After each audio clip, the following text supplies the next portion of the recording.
اللہ اکبر، تیری تک کے ادامہ میں مرید ہو گئی۔ اس بوڑھی عورت کا قصہ بھی آپ نہیں بھول سکتے، جو گھر کا سامان باندھ کے اپنے دروازے پہ بیٹھی ہوئی تھی، اور اس نے سنا تھا مکے میں ایک جادوگر آیا ہے جسے ملتا ہے اس کا دین چھین لیتا ہے، کہیں ایسا نہ ہو کہ کہیں اس سے ملاقات ہو جائے اور وہ دین ہی میرا چھین لے، مجھے شہر چھوڑ دینا چاہیے۔ گھر کے تھڑے کے اوپر سامان باندھ کے بیٹھی ہے، حضور بھی گزرے، اس نے دیکھا تو کہا بھتیجے یہ سامان میرے سر پہ رکھ دے۔ حضور نے سامان اٹھایا، دیکھا تو بوجھل تھا، وزنی تھا، اور بڑھیا کو دیکھا تو کمزور تھی، تو کہا کہ بڑھیا اگر چاہو تو جہاں چاہتی ہو میں خود نہ چھوڑا ہوں۔ اس نے کہا اس سے بڑی مہربانی کیا ہوگی؟ حضور نے سامان اٹھایا ہوا ہے اور بڑھیا سے باتیں بھی کرتے جا رہے ہیں۔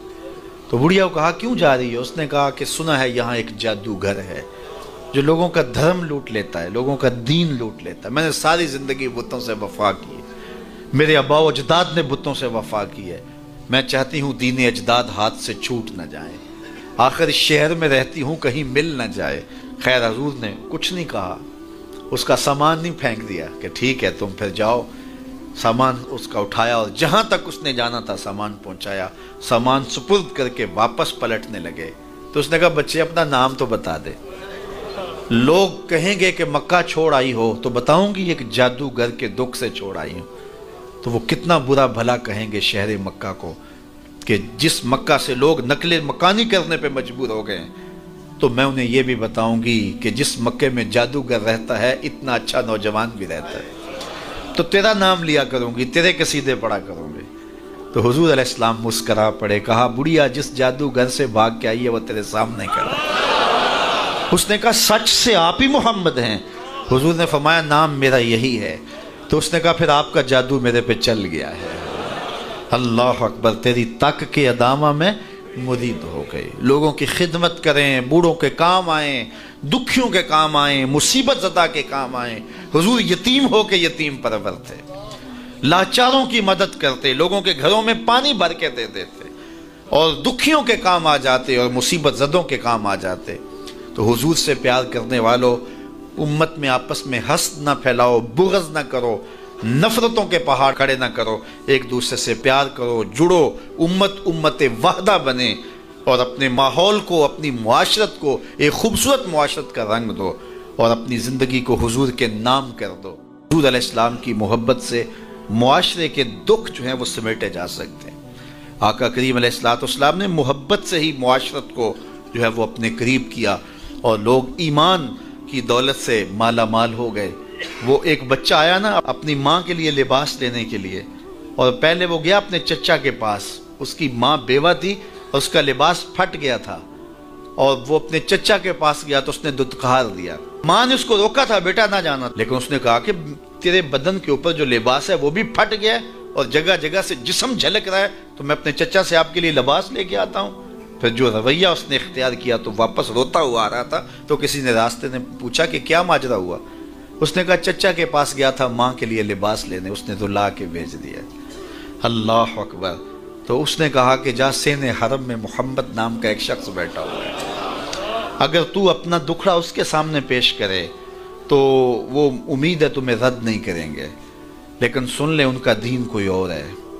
اللہ اکبر۔ اپنے ماں کے پاس آیا تو ماں کو کہا کہ چچا نے رلا کے بھیج دیا، لیکن آپ کی حالت مجھ سے دیکھی نہیں جا رہی۔ بچہ ابھی شعور کی منزلوں میں قدم رکھ رہا تھا، پہلے بہت چھوٹا تھا، اب اس کے اندر ایک جذبات تھے بچے کے اندر۔ تو ماں نے کہا کہ بیٹا نہیں، ان کے پاس نہیں جانا، سنا ہے کہ جو ان سے ملے دین دھرم چھین لیتے ہیں اس کا۔ اللہ اکبر۔ تو حضور علیہ السلام کے پاس جانے سے ماں روکنے لگی، لیکن بچے نے کہا کہ امی میں پکا رہوں گا، بتوں کا وفادار رہوں گا، تم اس ٹینشن کو، اس پریشانی کو چھوڑ دو۔ اور حضور کی خدمت میں حاضر ہوا۔ حضور صحن حرم میں چادر اوڑے بیٹھے ہوئے تھے، اور جا کے کہنے لگا میں پہلے بات آپ سے کر لیتا ہوں، آپ کا دین میں نے قبول نہیں کرنا۔ حضور مسکرا کے بولے بیٹا بتاؤ کس لیے آئے ہو؟ کہا میری ماں بے لباس ہے، میں آپ سے لباس لینے آیا۔ حضور نے چادر رحمت اتار کے اس کے کندھوں پہ ڈالی۔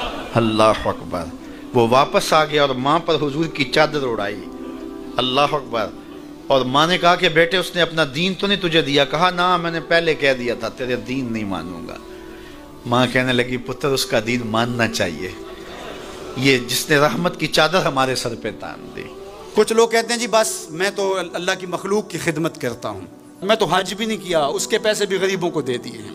وہ تبلیغ کرتے ہیں لوگ کہ جناب قربانی کے پیسے بھی اگر غریبوں میں دے دیے جائے تو یہ زیادہ اچھا ہے، ان کی مدد ہو جائے۔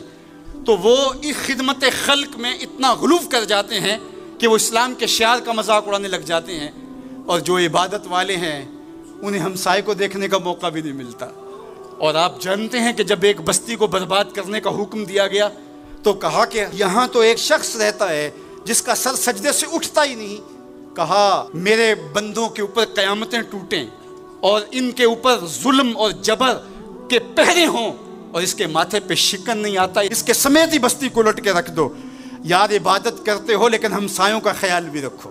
میرے حضور علیہ الصلوۃ والسلام نے لعاب پھینکا نا تو صحابہ نے اپنے ہاتھوں پہ لے کے اپنے منہ پہ بن لیا۔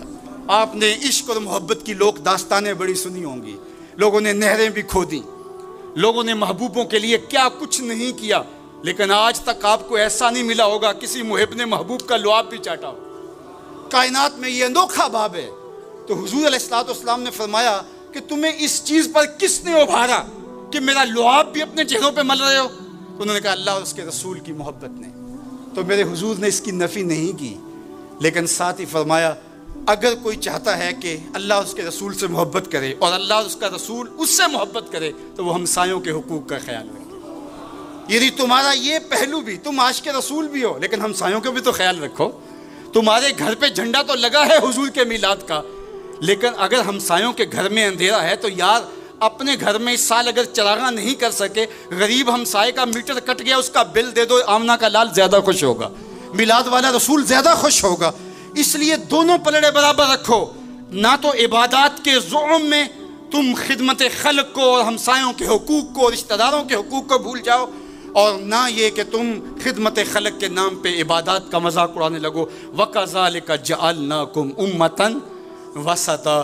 ادارت المصطفیٰ دونوں بازوں کے ساتھ اڑنے کی فکر رکھتا ہے، اور امت وسط کے مزاج کو لوگوں میں راسخ کرنا شروع ہوتا ہے۔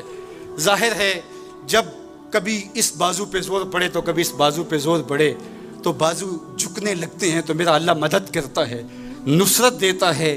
تو کبھی ہمارے کسی بازو پہ فتویٰ بھی آ کے جو ہے وہ زور ڈالتا ہے، کبھی کسی فتوے کا میزائل لگتا ہے، لیکن ہم تو بلے شاہ کی بولی میں کہتے ہیں بلیا لوکی تینوں کافر کافر آکھن تو آہو آہو آکھ۔ ہمارا کام الجھنا تھوڑا ہے، ہم نے تو آگے بڑھتے ہی چلے جانا ہے، اور ہماری منزل تو مدینہ ہے، ہم نے تو اس کی طرف عازم سفر رہنا ہے۔ ادارت المصطفیٰ ایک فکر کا نام ہے، اور وہ فکر جو مدینے کی ضیاؤں سے پھوٹتی ہے، گنبد خضرا کے جمال کی روشنی ہے، اور وہ مصطفی نہیں ہو سکتا جس کے دونوں بازو میں سے ایک بازو شل ہو۔ حضور کی امت سے جس کو پیار نہیں ہے، حضور کی امت سے جس کو محبت نہیں ہے، حضور کی محبتوں کا کبھی بھی